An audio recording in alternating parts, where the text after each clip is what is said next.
Oh, this is hilarious. Look at this little sword army who's gonna follow me around. So you may have asked yourself, what the heck is with all these swords? Well, the very simple answer is this little guy.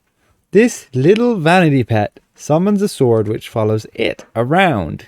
And what you can do to obtain many and many of them that just sit there stuck in the air floating, they actually even move a little bit when you go by them. The way you do it is you simply just go and switch instance. For example, I can switch over to Icespire Peak, where I've been switching back and forth between Barovia and Icespire, and just spawning a whole bunch of these swords. As soon as you spawn in a new zone, you can see my little wolf will like howl, and then he'll spawn in another sword. And then you can see we get a nice collection. And we can go back to Barovia and spawn another sword there. Rinse and repeat. Now, it's not like people have been doing this deliberately. I mean, yes, they have. But they have not been switching instance like I have deliberately.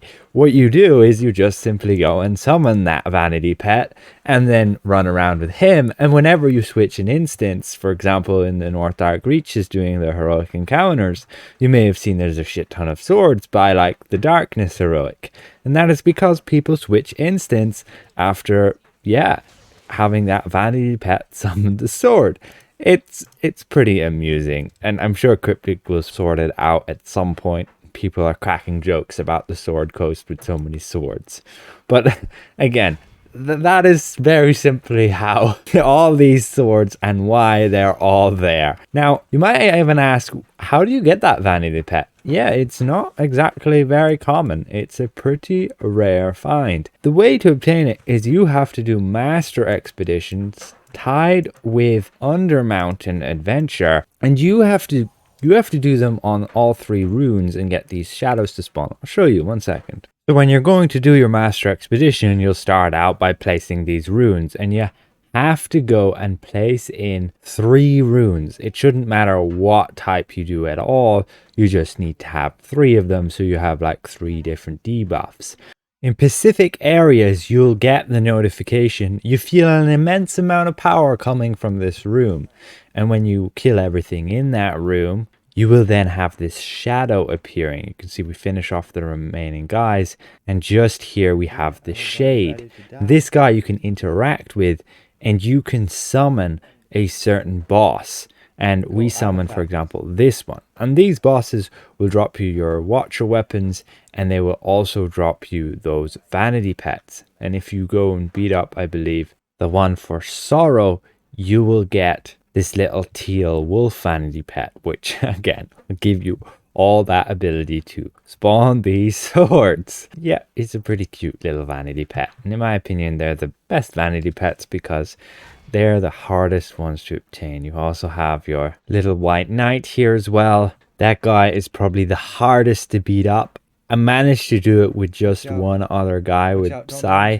Man, it was a struggle. Like, you have to be melee DPS, and if you screw this up, he'll just heal to full again. It's, he is the most annoying one.